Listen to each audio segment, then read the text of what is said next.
සුබ දවසක් ඔයාලා හැමෝටම රසලෝකයේ විත්තම YouTube channel එකට වෙනදා වගේම අදත් ඔයාලව ආදරෙන් පිළිගන්නවා. අද මම ඔයාලට ගෙනාවේ පාන් පිටි යලයි එකතු කරලා තේ බොන වෙලාවට කටට සැරට හරිම ලේසියෙන් හදා ගන්න පුළුවන් රසම රස කෑමක්. ඉතින් මේ ස්නැක් එක හදාගත්තොත් ආයේ කඩේ මුකුත් ගේන්න ඕනෙත් නෑ. හරිම රසයි. ලොකු පොඩි කවුරුත් ආසාවෙන් කයි මේක. එහෙනම් අපි දැන් යමු වීඩියෝ එකට මේ රසම රස ස්නැක් එක කොහොමද හදාගන්නේ කියලා බලන්න.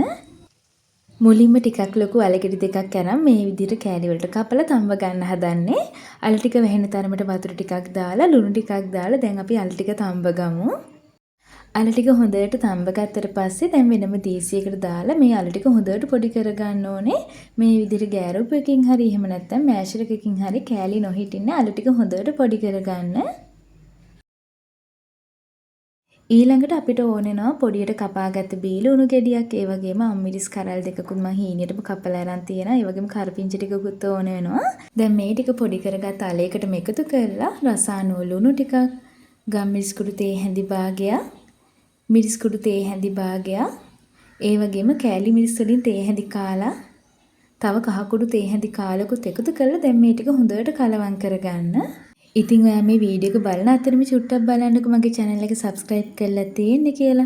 subscribe කරලා නැත්නම් පහළ තියෙන subscribe button එක click කරලා එකතු වෙන්න කියලා ආදරෙන් ඉල්ලනවා. අල මිශ්‍රණය මේ විදිහට හොඳට කලවම් කරගත්තට පස්සේ අපි දැන් මේක ටිකක් පැත්තකින් තියාගමු.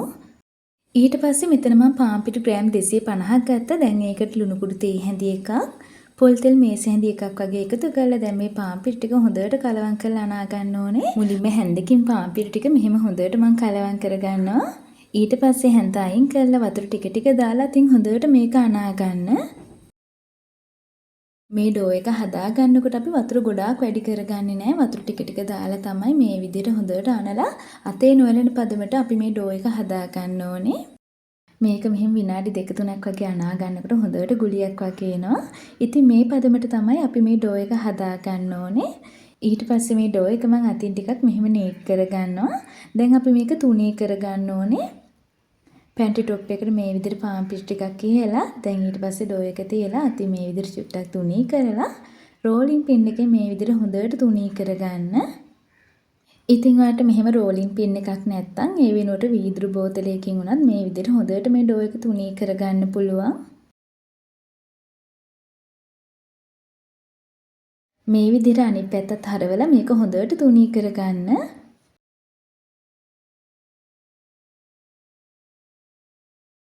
ඩෝ එක හොඳට මෙහෙම තුනී කරගත්තට පස්සේ දැන් මේක මම චුට්ටක් අතින් මේ විදිහට හදා ගන්නවා කොටු හැඩයට. ගානට මෙහෙම කොටු හැඩයට හදාගත්තට පස්සේ දැන් අපි අර හදාගත්ත අල මිශ්‍රණය මේක උඩින් තියාගමු. අල මිශ්‍රණය දාගත්තට පස්සේ දැන් රොටි එක හැම තැනටම යන විදිහට මෙහෙම හොඳට තවර ගන්න.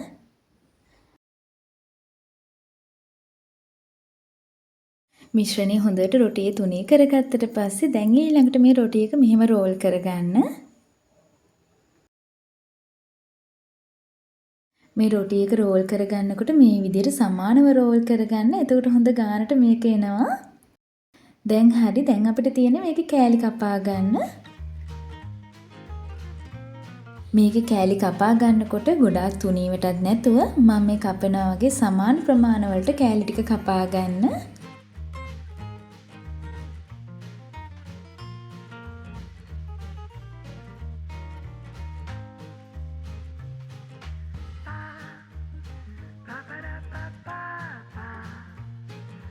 ඔක්කොම කෑලි ටික මෙහෙම කපා ගත්තට පස්සේ දැන් ඊළඟට බිත්තරයක් මේ විදිහට ටිකක් වික්ස් කරලා අරගෙන හදාගත්ත ස්නැක් එකක් දාලා මේ විදිහට බිත්තර සාරුවේ හොඳට දවට ගන්න. ඉතින් ඔයාලට බිත්තර සාරුව වෙනුවට පාන් පිටි බැටර් එකක් වුණත් හදා ගන්න පුළුවන්. මෙහෙම දෙපැත්ත හරවලා බිත්තර සාරුවේ දවටලා තෙල් එක හොඳට රත් වුණාට පස්සේ එකින් එක දාලා වැද ගන්න. ඉතින් මම ඒ වෙලෙම අනිත් ඒවා ටිකත් බිත්තර සාරුවේ දවටලා තමයි මේ විදිහට තෙල් එකේ දාලා වැදගන්නේ. මේ ස්නැක් ටික වැද ගන්නකොට ලිපේ ගින්දර ගැන ගොඩක් සැලකිලිමත් වෙන්න ඕනේ. ලිපේ ගින්දර අඩුවෙන්ම තියාගෙන තමයි අපි මේ ටික වැද ගන්න ඕනේ.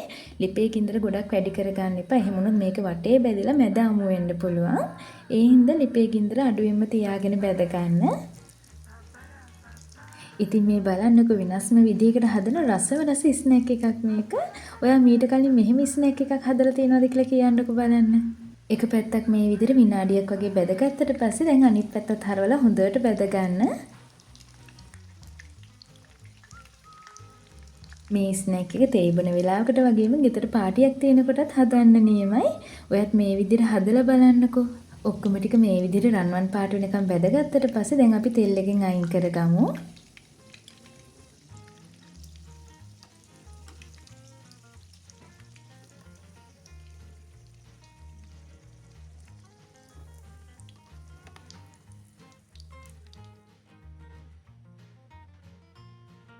දැන් ඊටු ටිකත් කලින් ටික වගේම මම මේ විදිහට තෙල් එකට දාලා බැද ගන්නවා. ඉතින් ඔයා මේ වීඩියෝ එක බලන අතරේ වට තව දෙයක් කියන්න ඕනේ. තේ බොන වෙලාවට කන්න මුකුත් නැති වුණාම හරිම ලේසියෙන් හදා ගන්න පුළුවන් කෑම වර්ග ගොඩාක් මම කලින් වීඩියෝ වලින් දාලා තියෙනවා. ඒ රෙසිපි බලන්න ඕන නම් පහළ තියෙන ඩිස්ක්‍රිප්ෂන් එකේ තියෙන link එකට ගිහින් ඔයාලට බලන්න පුළුවන්.